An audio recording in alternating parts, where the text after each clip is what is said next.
Hello students, स्वागत है आप सभी का एग्जाम फ्रेंड 365 में। तो दोस्तों तैयार हो जाइए आप लोग 20x20 के क्लास में। ये जो है आज हम लोग 2020 खेलने वाले हैं। तो 2020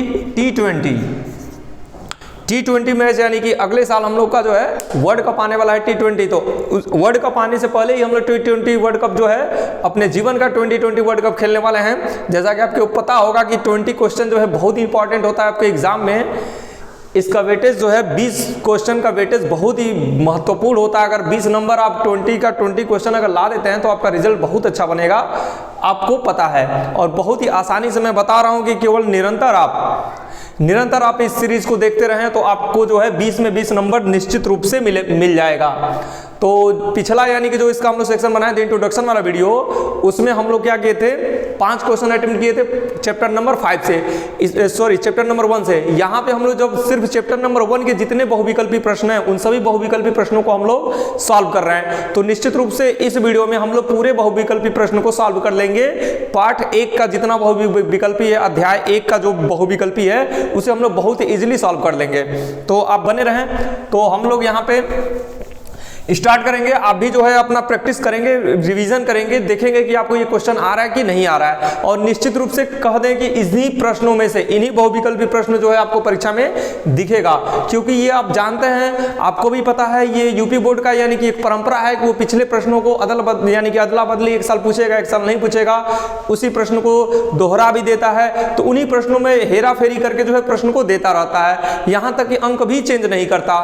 तो जो बच्चे यानी कि पढ़ने में कमजोर हैं, जो मैथ को नहीं जानते हो, वो सिर्फ ऑप्शन ही याद कर लेंगे ना, तब भी उनका काम बन जाएगा। तो पहले वीडियो में मैं बताया था कि जो बच्चे बिल्कुल नहीं पढ़ना चाहते हैं, जिनको बिल्कुल मैथमेटिक्स नहीं आता, वो 15 बहुविकल्पी निश्चित रूप से नंबर यानी कि 15 क्वेश्चन अटेम्प्ट कर लेंगे, 15 नंबर उनका पक्का है। और जो बच्चे पढ़ते हैं, जिनको मैथमेटिक्स पता है, वो 20 में 20 लाएंगे बिल्कुल। जो एवरेज वाले बच्चे हैं वो उनका 17 से 18 नंबर निश्चित रूप से इसमें रहेगा बहुविकल्पी। तो बहुविकल्पी हम लोग का एक बहुत बड़ा रोल निभाता है हमारे नंबर में, हमारा रिजल्ट बढ़िया बना देगा। इस उद्देश्य से हम लोग बहुविकल्पी सीरीज जो है चला रहे हैं, और इसे आप जो है उसी उद्देश्य से आप इसकी पढ़ाई कीजिए और इसको कंप्लीट कीजिए। मुश्किल से 2 से 3 चैप्टर आप तैयार कीजिए। देखिए अब पिछला प्रीवियस ईयर उठाकर देखिए, सारे क्वेश्चन आप बहुविकल्पी का जो है लगाना शुरू कर देंगे। तो आप इसको प्रैक्टिस करके तो देखिए। तो चलिए स्टार्ट करते हैं हम लोग फर्स्ट क्वेश्चन के लिए। फर्स्ट क्वेश्चन हमारा जो है यहाँ का आज का इस वीडियो का, वो 2022 और 2023 दोनों में पूछा गया है। पिछले वर्ष और भी पूछा गया है, तो उसको तो हम लोग मेंशन नहीं कर रहे हैं। तो यहाँ पे हम लोग देखेंगे, पहला कार्य है कि संख्या 156 का अभाज्य गुणनखंड होगा। ये सवाल हम जो है आपको जब सिलेबस वाला यानी सिलेबस कवर कर रहे थे तो उसमें हम बता चुके हैं, फिर भी आप इसको यहाँ पे समझ लें। तो कहा है कि संख्या 156 का अभाज्य गुणनखंड होगा, यानी कि संख्या 156 का अभाज्य गुणनखंड हमें लेना है। तो ये 4 ऑप्शन दिया गया, इसमें से कौन सा अभाज्य गुणनखंड है? तो बिल्कुल आसान, 156 का अभाज्य गुणनखंड कीजिए। इसको सॉल्व करेंगे तो आप क्या करेंगे, 156 का अभाज्य गुणनखंड कर लीजिए। तो 2 से कटेगा, 2 7 14, एक हाथ से लेगा 2 8 16, फिर 2 से काट लीजिए, 2 3 6 और 2 9 18, फिर ये 3 से कट जाएगा आपका, 3 एकम 3, 3 3 9, फिर ये आपका किससे कटेगा, 13 से कटेगा। तो इस तरह से आपका यानी कि 156 का जो अभाज्य गुणनखंड है 2 गुणे 2 गुणे 3 गुणे 13, यही तो है। इसको हम ऐसे भी लिख सकते हैं, 2 बार आया तो 2 के घात 2 लिख सकते हैं, गुणे 3 गुणे 13। तो आप मैच कराइए, देखिए ये किससे मैच कर रहा है, कौन सा ऑप्शन है। तो देखिए यहाँ पे 2 गुणे 3 गुणे 13, तो यहाँ पे 2 का स्क्वायर नहीं है, तो ये जो है आपका ऑप्शन नहीं हो सकता। दूसरा 2 यानी कि 2 का घात 2 है और गुणे 3 गुणे 13, तो इससे हमारा मैच कर रहा, तो ये वाला हमारा क्या हो जाएगा, सही हो जाएगा। यहाँ पे देख रहे हैं ये भी नहीं मैच कर रहा और ये भी नहीं मैच कर रहा। तो इस तरह से आंसर हमारा क्या हो गया, जो हमारा आंसर है, उत्तर है, वो उत्तर क्या हो गया, उत्तर हो गया बी वाला क्या है, सत्य है। बी वाला क्या है, सत्य है। तो ऑप्शन बी आपका सही हो गया। इस बात को आप समझ रहे हैं। अभाज्य गुणनखंड पूछा था 156 का अभाज्य गुणनखंड, तो 156 का हमने अभाज्य गुणनखंड किया और 156 का अभाज्य गुणनखंड ये प्राप्त होता है। इसको जो है हमने यहाँ पे देखा कौन सा है, तो ऑप्शन बी हमारा सही हो गया। प्रश्न नंबर 2 पे आते हैं। सवाल नंबर 2 यानी कि प्रश्न नंबर 2 आपके बोर्ड पे नोट कर दिया गया है। प्रश्न नंबर 2 को देखते हैं। लिखा है, यदि एक 26 कामा 156 का लौसा 156 है, यानी कि इन दोनों संख्याओं का लौसा क्या 156 है, तो मौसा का मान है, यानी कि लौसा दिया और मौसा हमसे पूछा है। तो इस प्रश्न को हम लोग जो है पहले वीडियो में जो लोग वीडियो देखे होंगे उसमें एक सूत्र हम बताए थे, उन्हीं सूत्रों से हम लोग इसको सॉल्व करेंगे, यानी कि दो संख्याओं का गुणनफल बराबर होता है किसके, लसा गुणे मसा के, उन्हीं सूत्र से हम लोग लगाने वाले हैं। तो यहाँ पे देख सकते हैं आप, फार्मूला हमारा होता है पहली संख्या गुणे दूसरी संख्या, पहली संख्या गुणे दूसरी संख्या बराबर होती है किसके, लसा गुणे मसा के। लसा गुणे क्या हो जाएगा आपका, मसा हो जाएगा। ये बात आप जानते हैं, ये सूत्र है पहली संख्या गुणे दूसरी संख्या, दोनों संख्याओं का गुणनफल कर लें और दोनों संख्याओं के लसा और मसा का क्या कर ले, गुणा कर ले, तो दोनों आपस में क्या होते हैं, बराबर होते हैं। इसी कॉन्सेप्ट को ध्यान में रखते हुए हम लोग ज्ञात करेंगे। तो हमें क्या निकालना है, मसा। तो ये बताइए, सॉरी मसा का मान निकालना है, तो मसा को मान निकालेंगे तो हम लोग क्या करेंगे, लसा को पक्षांतर कर देंगे। तो जैसे ही लसा को पक्षांतर करेंगे तो हमारा आंसर हो जाएगा मसा बराबर क्या हो जाएगा, पहली संख्या गुणे दूसरी संख्या बटे क्या हो जाएगा, लसा। बात आपको समझ में आ रही होगी। इसी सूत्र से तो निकाले हैं, जैसे कि हमें मसा का मान निकालना है तो लसा का हम क्या करें, पक्षांतर। तो लसा जो आएगा पक्षांतर होगा, यहाँ पे गुणा है तो इधर क्या होगा, इसका भाग होगा। तो पहली संख्या गुणे दूसरी संख्या बटे क्या हो जाएगा, लसा। तो मसा हमारा निकल जाएगा। तो यहाँ पर देखिए, ये आप देख पा रहे हैं, पहली संख्या 126 है और दूसरी संख्या क्या है, 156। तो पहली संख्या हो जाएगी 26 गुणे 156 पूरे का बटा। अब यहाँ पर देखिए लसा क्या दिया है, इन दोनों संख्याओं का लसा क्या दिया है, 156। तो दोनों संख्या ये है, दोनों संख्याओं का लसा कितना है, 156। तो यहाँ पे रख लेंगे 156। तो 56 से 56 कैंसिल हो जाएगा, आंसर क्या बचता है आपका 26। तो मसा हमारा क्या हो जाएगा 26। तो इस वजह से क्वेश्चन नंबर हमारा यानी कि ऑप्शन नंबर बी हमारा क्या हुआ, सही हुआ। क्वेश्चन नंबर 2 का ऑप्शन क्या हो जाएगा, बी सही हो गया। तो ये बात आपको समझ में आई होगी। इसी सूत्र पे, इस सूत्र को हम बोले थे, आप याद कर लीजिए। इस सूत्र, इसी पे आधारित एक और प्रश्न हम लोग पिछले यानी कि पिछले वाले भाग में हम लोग किए थे। तो प्रश्न नंबर 2 का जो है ऑप्शन क्या है, बी सही है। अब अगले प्रश्न पे आते हैं, प्रश्न नंबर 3। तो अगला प्रश्न नंबर 3 आपके बोर्ड पे लिखा हुआ है, इसको भी आप देख लीजिए। इसका भी आंसर फटाफट देने का क्वेश्चन मतलब प्रयास करें आप भी। मैं पहली बार तो बता दूं, मैं बार बार कहता हूं कि आप भी पेन कॉपी लीजिए और इसको सॉल्व करिए और रिवीजन कीजिए, देखिए आपका आंसर क्या आता है। तो यहाँ पे देखिए लिखा है, दिया गया है कि लसा गुणे कर रहे हैं, दिया गया है लसा किसका, 132 और 228 का कितना है, 3168। किसका लसा है, 132 और 288 का लसा कितना है, 3161 हो। तो मसा 132 और 288 का मसा क्या होगा। तो ये अभी जो है हमारा क्वेश्चन जो उसी फार्मूले पे लगेगा जो अभी पिछले क्वेश्चन को हम लोग सॉल्व किए हैं। तो पिछले क्वेश्चन में हमें क्या पूछा है, मसा किसका पूछा है, इन दो संख्याओं का मसा पूछा है। तो आपको पता है पिछले क्वेश्चन में अभी हम लोगों ने अभी यहाँ पे इस मसा को निकालने का जो है बताया था कि मसा कैसे निकलता है। तो ध्यान दीजिए मसा कैसे निकलता है, पहली संख्या गुणे दूसरी संख्या, पहली संख्या गुणे दूसरी संख्या और बटे क्या था आपका, लसा था। यही तो हमारा सूत्र है निकालने का, क्योंकि हमें पता है कि लसा गुणे मसा, ये इसको हम पक्षांतर करके यहाँ से इसको ऐसे लाए हैं। तो लसा गुणे मसा पहली संख्या गुणे दूसरी संख्या के बराबर होता है। तो इसी फार्मूले से इस क्वेश्चन को भी हम लोग सॉल्व कर लेंगे। तो यहाँ पे पहली संख्या और दूसरी संख्या कौन है, पहली संख्या 132 और दूसरी संख्या क्या है 288, और इन दोनों का लसा क्या है, लसा दिया है 3168। तो इनको जो है इसमें प्रतिस्थापित कर देंगे। तो पहली संख्या 132 लिख लीजिए गुणे दूसरी संख्या क्या है 288, इसको भी लिख लीजिए पूरे का बटा, लसा कितना है 3168। बस इसको सॉल्व कर लीजिए, आपका मसा तैयार हो गया। उसके बाद से आप आंसर मिलाएंगे कौन सा सही है। तो देखते हैं, इसको काटने का प्रयास करेंगे हम लोग, देखेंगे किससे कटेगा। तो किससे इसको काटे, 132 से डायरेक्ट काटे नहीं, इसको जो है थोड़ा छोटा करते हैं हम लोग, 2 से भी कट जाएगा 4 से। तो पहले इसको हम लोग 4 से काटते हैं, क्योंकि लास्ट का 2 अंक ये भी 4 से कट रहा है, लास्ट का 2 अंक ये भी 4 से कट रहा है। तो 4 से काटेंगे तो 4 तियां 12 और 4 तियां 12। आप देख पा रहे हैं 4 से कटेगा 4 तियां 12, एक हासिल दे दिया, इसको 12 हो जाएगा, 4 तियां 12। इसको 4 से काटेंगे तो 4 7 28 हो जाएगा। देख पा रहे हैं आप, 4 से कितना हुआ 28, और बचेगा 3 इसके पास आ जाएगा तो हो जाएगा 36, 4 9 36, 9 बार में कट जाएगा, और 4 दूना 8 ऐसे। तो 11 से कट जाएगा ये दोनों, क्योंकि यहाँ पे 7 और 2 9 और ये बीच वाला 9 है, तो 9 से 9 घटा देंगे 0 हो जाएगा। तो 11 से दोनों कटने वाले हैं, तो काट लेते हैं इसको। 11 से कटेगा कितने, 11 तियां 33, 3 बार में कट जाएगा। इनको काटेंगे तो 11 7 77, 2 आ जाएगा, 11 दूनी 22। फिर 3 से भी कट रहा है, 3 से एक बार में, और 3 से इनको काटेंगे तो 3 दूनी 6 और 3 चौके 12, 24 बार में कट गया। अब इनको भी हम लोग चाहें तो काट सकते हैं, 12 से ही काट देते हैं। 12 से 2 बार में 12 दूनी 24, इसको 12 से काटेंगे तो 12 दूनी 24, 4 बचेगा, 12 चौक 48, 2 से कट जाएगा कितने बार में, 12 बार में। तो यहाँ आंसर हमारा यानी कि आंसर मौसा क्या आ रहा है 12, तो 12 ये वाला हमारा सही है, डी ऑप्शन क्या हो गया, सही हो गया। यही हमारा क्या हो जाएगा, आंसर हो जाएगा। तो कौन सा ऑप्शन सही होगा, ऑप्शन डी। तो आंसर में ऑप्शन क्या रहेगा, डी रहेगा। तो इस तरह से ये क्वेश्चन जो है आपका कंप्लीट हो गया। उसी फार्मूले से कंप्लीट हुआ है तो आपको पता चल गया होगा कि ये फार्मूला कितना इंपॉर्टेंट है। तो अगले प्रश्न के लिए हम लोग आते हैं। अगला देखते हैं कौन सा प्रश्न हम लोग का। तो अगले प्रश्न में आते हैं, प्रश्न नंबर 4। आज के इस वीडियो का प्रश्न नंबर 4 है। आप देख पा रहे हैं आपके बोर्ड पे लिखा हुआ है संख्या 144 के अभाज्य गुणनखंड में अभाज्य गुणनखंडों की घातों का योग है। बहुत ही अच्छा प्रश्न है, इसको देखें आप। संख्या 144 है तो कह रहा है संख्या 144 के अभाज्य गुणनखंड, यानी कि संख्या 144 का हम अभाज्य गुणनखंड करेंगे और उन अभाज्य गुणनखंड में अभाज्य गुणनखंडों की घातों का योग क्या है।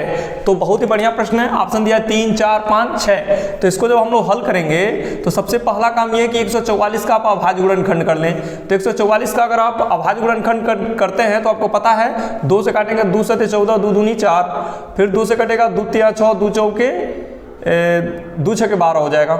सॉरी, एक हाथ से ले जाएगा 12 हो जाएगा, तो 2 6 के 12, फिर 2 से कटेगा 18 बार में, फिर 2 से कट जाएगा आपका 9 बार में, फिर 3 से कटेगा 3 बार में, फिर 3 से कट जाएगा 1 बार में। ये सारी बातें आप समझ पा रहे हैं। तो 144 का जो अभाज्य गुणनखंड आया है 1 2 3 4, 2 जो है 4 बार आया और 3 जो है 2 बार आया है। ऐसे ये जो है 144 का अभाज्य गुणनखंड हमने कर लिया। ठीक, अब इसको जो है 2 कितना बार आया, 4 बार। तो 2 को हम लिख सकते हैं 2 के घात 4 गुणे 3 के घात 2, 3 2 बार आया तो 3 के घात 2 हो गया, 4 2 जो है 4 बार है तो 2 के घात 4 हो गया।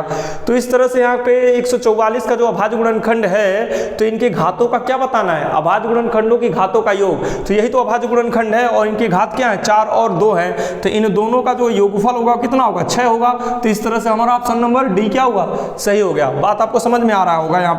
यहाँ पे लिखेंगे अभिष्ट योग, अभिष्ट योग, यानी कि जो योग पूछा है उस योग को हम लोग निकालेंगे तो किसका घातों का योग पूछा है। तो 4 धन कितना हो जाएगा, 2 बराबर कितना होगा 6। यही तो हमारा आंसर है। तो आंसर कौन सा हमारा सही हो गया, डी। कौन सा आंसर सही है, डी ऑप्शन हमारा क्या है, सही हो गया। ये ऑप्शन जो है आपका सही हुआ। तो बात आपको समझ में आई होगी। यहां पर आपको 144 के गुणनखंड, कौन से गुणनखंड, अभाज्य गुणनखंड में अभाज्य गुणनखंडों की घातों का योग। तो हमने क्या किया, 144 का अभाज्य गुणनखंड किया तो अभाज्य गुणनखंड इस तरह से प्राप्त हुआ। इनको घातांक के रूप में लिखें तो इनका घात जो है उनका योग कर दिए 4 और 2, यही तो घात है। तो 4 और 2 का योग कितना हुआ, 6 हो गया। तो इस तरह से हमारा आंसर प्राप्त होता है। अगले प्रश्न पे आते हैं, प्रश्न नंबर 5 पे। अगले प्रश्न में आते हैं, प्रश्न नंबर 5। प्रश्न नंबर 5 आपके बोर्ड पे नोट कर दिया गया है। एक बात और इंपॉर्टेंट मैं आपको बता दूं कि जो आपके सिलेबस से क्वेश्चन हट, यानी कि सिलेबस से जो कटा हुआ है उस क्वेश्चन को हम नहीं बता रहे हैं, क्योंकि उस क्वेश्चन को बताने का कोई मतलब नहीं है। अगर जिन बच्चों ने यानी कि पिछला पेपर उठाएंगे, कहेंगे ये तो सर बताया ही नहीं और बहुत बड़ी बड़ी बातें करते हैं कि आपको 20 में 20 दिया जाएगा, तो ऐसा कुछ नहीं है। आपको बहुत ही संशोधित करके और बहुत यानी कि उस पर काम करके आपको ये क्वेश्चन जो है छाट कर बताया जा रहा है। उन सभी क्वेश्चन को यानी कि छोड़ दिया गया जो आपके सिलेबस से क्या हो गए, हट गए, वो नहीं पूछेगा। आप विश्वास करें वो क्वेश्चन नहीं आएगा। तो पिछला जो बहुत सारे बच्चे पिछले क्वेश्चन बैंक को देखते हैं, पिछले पेपर को देखेंगे, कहेंगे फर्स्ट चैप्टर का है और सर बताए नहीं और बहुत बड़ी बड़ी बातें कर रहे हैं। तो ऐसा कुछ नहीं है, सभी उसी क्वेश्चन को बताया जाएगा जो आपके सिलेबस में है। तो ये क्वेश्चन जो आपके बोर्ड पे लिखा है यह भी 2023 में पूछा है। पिछले प्रश्न यानी कि पिछले वर्षों में भी पूछा है, उनको तो मैं नहीं लिखता, लेटेस्ट जो पूछा उसको मैं लिखता हूँ। तो यहाँ पे एक संख्या दी गई है 2 के घात 3 गुणे 3 गुणे 5, एक संख्या है, दूसरी संख्या है 2 के घात 3 गुणे 3। इन दोनों का लसा हमें बताना कि इन दोनों का लसा क्या होगा। तो 4 ऑप्शन दिया गया है। ऑप्शन ए जो है आपका 130 है, बी जो 135 है, सी 120 है, 150 है। तो इस तरह से हमें इन चारों ऑप्शन में से एक ऑप्शन हमारा सही है। वो कौन सा सही है ऑप्शन, उसी को हम लोग ढूंढने का प्रयास कर रहे हैं। तो यहाँ पे जो दिया है ना, इन 2 प्रश्नों को यानी कि 2 जो संख्या उनको लिख लेंगे 2 के घात 3 गुणे 5, इनका जो है प्रसारित रूप कर लेंगे और 2 के घात 3 गुणे 3 है, इनका भी हम लोग प्रसारित रूप कर लेंगे। तो इनको प्रसारित रूप में लिखेंगे तो 2 गुणे 2, ठीक है, 3 गुणे 5। बात समझ में आ रहा है। 2 के घात 3 है तो इसका मतलब 2 3 बार होगा, 5 यानी कि यहाँ पे 3 है तो 1 बार है, 5 जो है वो भी 1 बार है। यहाँ पर आपका 2 गुणे 2 गुणे 3, बस ऐसे ही हो गया। तो इनका हमें क्या निकालना है, इन सबका हमें निकालना है लसा। क्या निकालना है, लसा। तो लसा कैसे निकालेंगे, लसा का होता है जो सबसे पहले कॉमन है उसको आप नोट कर ले। तो कॉमन देख रहे हैं 3 2 इसके पास है, 3 2 इसके पास है, तो 3 2 तो कॉमन हो गया, जो दोनों के पास है, एक 3 इसके पास, एक 3 इसके पास है, इसको भी हम नोट कर लेंगे, ठीक है। और उसके बाद से 5 इसके पास है, इसके पास नहीं है, तो 5 को भी हम लोग नोट कर लेंगे। कॉमन नोट करेंगे, जो कॉमन के बाद जो बचता है उसको भी हम लोग क्या करते हैं, नोट कर लेते हैं। लसा में हम समझाए हैं, पहला वीडियो यानी कि वो सिलेबस वाला वीडियो यानी कि चैप्टर वाइज वीडियो जो बन रहा था, उसमें इन चीज़ों को बहुत समय लेकर मैं समझाया हूँ, बहुत छोटी छोटी बातों को समझाया हूँ। तो जिनको समझ में नहीं आ रहा है वो जाकर वो पिछला वीडियो देखें, उनको समझ में आएगा। जो बच्चे पढ़े हैं, जो जानते हैं, वो तो फटाक से कर लिए होंगे, उसका आंसर भी निकाल दिए होंगे। तो चलिए इसका गुणा करते हैं। 2 दूना 4 दूना 8 3 24, 24 में हम लोग गुणा कर देंगे किससे, 5 से। तो 24 में 5 से गुणा करेंगे तो 120 आएगा। बात आपको पता होगा। 5 चौके 20 के जो हासिल दो, 5 दूना 10 दो 12, तो 120, यानी कि कितना हमें लसा प्राप्त हुआ, लसा है 120। तो कौन सा ऑप्शन सही होगा, सी वाला ऑप्शन जो है हमारा सही हो जाएगा। करेक्ट आंसर कौन सा हो जाएगा, सी। तो इस तरह से ये प्रश्न आपका कंप्लीट होता है। अब अगले प्रश्न पे हम लोग आते हैं, प्रश्न नंबर 6। अगले प्रश्न पे आते हैं हम लोग, प्रश्न नंबर 6 आपके बोर्ड पे नोट कर दिया गया। बहुत ही अच्छा प्रश्न है, बहुत ही बेहतरीन प्रश्न है। इसको देखें, लिखा है वो बड़ी से बड़ी संख्या, यानी कि ब्लैंक कर दिया, यानी कि रिक्त स्थान यहाँ पे वो भरना है, वो कौन सी संख्या है। इन्हीं 4 ऑप्शनों में से वो संख्या है। तो अगर वो बड़ी से बड़ी संख्या है जिससे 70 तथा 125 को भाग देने पर शेषफल क्रमशः 5 तथा 8 प्राप्त हो, यानी कि एक ऐसी बड़ी से बड़ी संख्या हमें ज्ञात करनी है, उस संख्या से 70 को भाग दें तो शेषफल कितना 5 आए, और उसी संख्या से 125 को भाग दें तो शेषफल कितना है 8 है। ऐसी संख्या को हमें क्या करनी है, ज्ञात करनी है।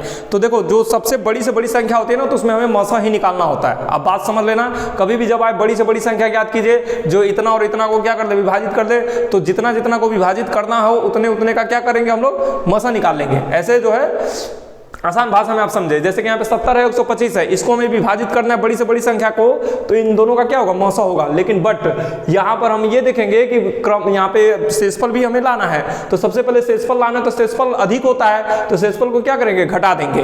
तो सवाल को समझे यहाँ पे, तो हम लिखेंगे अभिष्ट संख्या, जिस संख्या को प्रश्न पूछा है वो अभिष्ट संख्या कैसे निकालेंगे। अभिष्ट संख्या क्या करेंगे, 70 में से, यानी कि 70 में भाग देने पर शेषफल कितना लाना है, 5, तो 5 इसमें से घटा देंगे। और 125 में भाग देने पर शेषफल क्या लाना है हमें, 8 लाना है, तो इसमें से 8 घटा देंगे। और इन दोनों का क्या निकाल लेंगे, मौसा निकालेंगे। क्या निकालेंगे, मौसा। बस हमारी क्वेश्चन हमारा मतलब आंसर हमें प्राप्त हो जाएगा इस क्वेश्चन का।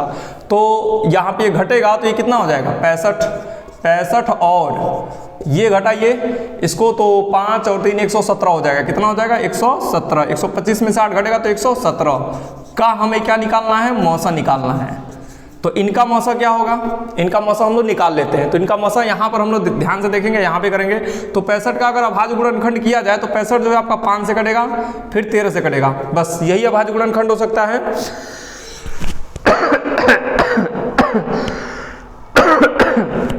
तो 65 का अभाज्य गुणनखंड क्या हो जाएगा, 5 गुणे 13। 117 का अभाज्य गुणनखंड कीजिए, 117 का, तो 117 को हम लोग 3 से काट सकते हैं। अगर 117 को 3 से काटा जाए, 3 से, तो 3 तरीके 9 और 2 आ जाएगा, 3 9 27, फिर 3 से कटेगा आपका 13 बार में, फिर 13 हो जाएगा। तो 3 गुणे 13, इनका 117 का अभाज्य गुणनखंड ये आएगा। इन दोनों का हमें क्या निकालना है, मौसम। तो मौसम में आपको पता है जो कामन जो होगा अभाज्य गुणनखंड वही क्या हो जाएगा, मौसम। तो कामन क्या बन रहा है, कामन बन रहा है आपका 13 बन रहा है। 13 ही तो मैं कामन है, 13 दोनों में 13 कामन है, तो 13 हमारा क्या हो जाएगा, मौसा हो जाएगा।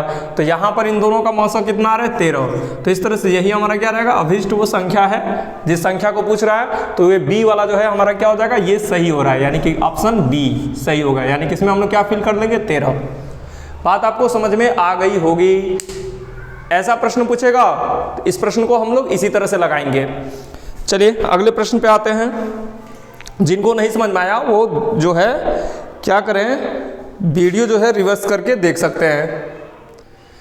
अगले प्रश्न को देखिए। अगला प्रश्न भी हमारा पिछले प्रश्न के जैसे है। पिछला प्रश्न जिन बच्चों ने अगर समझ लिया होगा तो वो अगले प्रश्न को भी सॉल्व कर सकते हैं, ऐसे ही बिल्कुल सेम टू सेम सॉल्व कर सकते हैं जैसे पिछले क्वेश्चन को हम सॉल्व किए थे।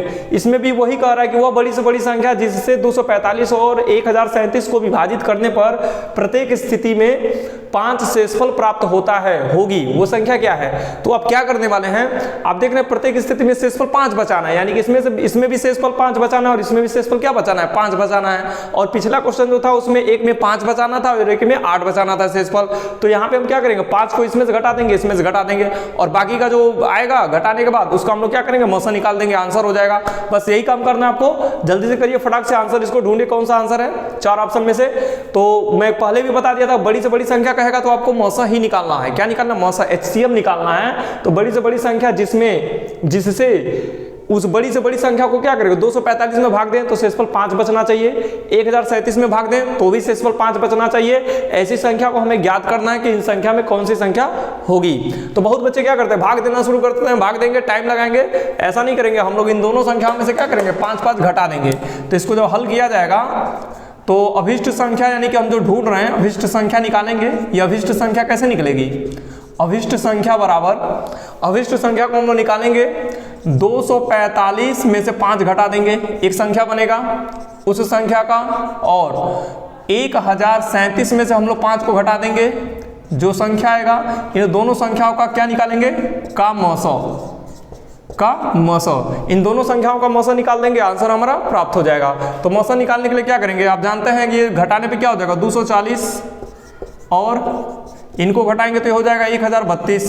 का मौसा ज्ञात करना है आपको, का मौसा ज्ञात करना है। तो चलिए इसका मौसा ज्ञात करते हैं। तो 240 का भाज्य गुणनखंड करेंगे तो 1 2 120 हो जाएगा, फिर 2 से 60 बार में, फिर 2 से 30 बार में, फिर 2 से करेंगे 15 बार में, फिर 2 से नहीं होगा 3 से हो जाएगा, 5 बार में, फिर 5 से हो जाएगा 1 बार में। तो इसका अभाज्य गुणनखंड हो गया। फिर उसके बाद से 1032 का भी अभाज्य गुणनखंड हम लोग कर लेते हैं। 2 पचे 10 और 2 एकम 2, 2 छके 12, फिर 2 से कटेगा, 2 दूना 4, 2 दहाम 10 हो जाएगा, 2 पचे 10 और 2 आठे 16, फिर 2 से जाएगा 1 बार में, 2 बार में, 9 बार में, 9 बार 2 9 18। अब जो है आपका 2 से नहीं कटेगा, 3 से कट जाएगा। 3 से देखते हैं, 3 चौके 12, 3 त्रिक 9 43, और यहाँ पे क्या आ गया 43। ये तो इन दोनों में हमें क्या लेना है, कॉमन लेना है ना। तो कॉमन देखेंगे, एक आया 2 गुणे 2 गुणे 2 गुणे 2, कितना है 1 2 3 4, 2 जो है 4 बार आया, फिर 3 आया है, उसके बाद कितना है 5 आया है। यहाँ पर 2 कितना आया, 2 गुणे 2 3 बार आया है, और उसके बाद से एक 3 आया है, और एक जो है आपका 43 आया है। तो कॉमन बनाइए, 1 1 2 कॉमन हमारा बन गया, 1 2 इसके पास, 1 2 इसका, 1 2 इसका कॉमन बन गया, 1 2 इसका, 1 2 इसका कॉमन बना। अब तो 2 कॉमन नहीं बन रहा है, 1 3 इसके पास, 1 3 इसके पास है, 5 और 43 भी कॉमन नहीं बनेगा। तो जो कॉमन बनता है वही तो हमारा लसा होता है, सॉरी मौसा होता है। तो हम आपको बता चुके हैं। तो यहाँ पे 2 कॉमन बना, 2 बार कॉमन है, 3 बार कॉमन है, ठीक है, 1 बार 3 कॉमन बना है। तो 2 दूना 4 दूना 8 8 तरीके कितना हो जाएगा 24। तो इस तरह से इन दोनों का मौसा कितना आ रहा है, 24 आ रहा है। मौसा निकालना जो है हम आपको सिखला चुके हैं। पिछला जो लोग जिनको मौसा और लसन निकालने नहीं आता वो फर्स्ट वीडियो जाकर देखे, फर्स्ट चैप्टर का, यानी कि फर्स्ट चैप्टर यानी कि परमेय संख्या का जो है उसको जाके देखें, पहले चैप्टर का उसमें पढ़ा दिए हैं। आप प्ले लिस्ट में जाएं, प्ले लिस्ट में देखें, आपको वीडियो मिलेंगे, उसमें आप सीख लीजिएगा। तो इस तरह से 24, जो बच्चे पुराने हैं वो जानते हैं। तो आंसर हमारा क्या है 24। तो इस तरह से कौन सा ऑप्शन सही होगा, ऑप्शन नंबर सी, ये ऑप्शन सी जो हमारा करेक्ट आंसर है। तो यहाँ पर जो है आज के लिए हम लोग इस वीडियो को बस इतना ही रखेंगे, और बाकी का जो प्रश्न है इस चैप्टर से, ये जो है चैप्टर वाइज यानी कि पार्ट 1 पार्ट 2 पार्ट 3 ऐसे सीरीज बनाकर हम लोग क्या करेंगे, उसका जो मेन बहुविकल्पी प्रश्न है उस बहुविकल्पी प्रश्नों को हम लोग सॉल्व करेंगे। बाकी का जो इक्का दुक्का प्रश्न बच भी जाता है तो उन प्रश्नों को हम उसमें मेंशन करेंगे। फिर उसका मिक्स क्वेश्चन यानी कि सभी चैप्टरों का मिक्स करके बहुविकल्पी लेकर आएंगे। जब इस सभी सेक्शन को आप प्रैक्टिस कर लेंगे, उसके बाद से आपको प्रैक्टिस कराने के लिए, यहाँ पे तो आप सीख रहे हैं, यहाँ पे भी आप सीख रहे हैं, फिर उसके बाद जब सभी प्रश्नों को सीख लेंगे तो उसके बाद सभी पार्ट को, सभी चैप्टर को मिक्स करके उनका 20 क्वेश्चन जैसे एग्जाम में पूछता है उस तरह से 20 क्वेश्चन लेकर हम लोग आएंगे एक वीडियो में, और उसके बाद से आप सॉल्व करेंगे, प्रैक्टिस करेंगे, उसमें हम आपको बताएंगे, सारा जो है उसका डिटेल से पढ़ाया जाएगा। तो इस तरह से आज जो है अध्याय 1 का ये बस इतना ही रहेगा। अध्याय 1 में इतना ही बहुविकल्पी हम लोग तैयार करेंगे। आज हम लोग 7 प्रश्न किए, पिछले वीडियो में जितना भी प्रश्न किए हों उन सभी प्रश्नों को अच्छे से आप तैयार कर ले। इसके बाद से हम लोग का जो आएगा एक दिन वीडियो अल्टरनेट करके पढ़ता रहेगा। एक दिन साइंस का रहेगा, एक दिन मैथ का रहेगा, एक दिन साइंस का रहेगा, एक दिन मैथ का रहेगा। उसके बाद से सोशल साइंस को जो भी है उसका भी बहुविकल्पी हम लोग स्टार्ट करेंगे, हिंदी वाला भी बहुविकल्पी स्टार्ट करेंगे। तो बहुविकल्पी का सीरीज तो हमारा कंटिन्यू चलता रहेगा। उसके बाद इसका वर्णनात्मक जो है उसको भी हम लोग ध्यान में रखकर उसको भी बहुत ही जल्द ही वीडियो आप लोग को 1 हफ्ते के अंदर दिया जाएगा।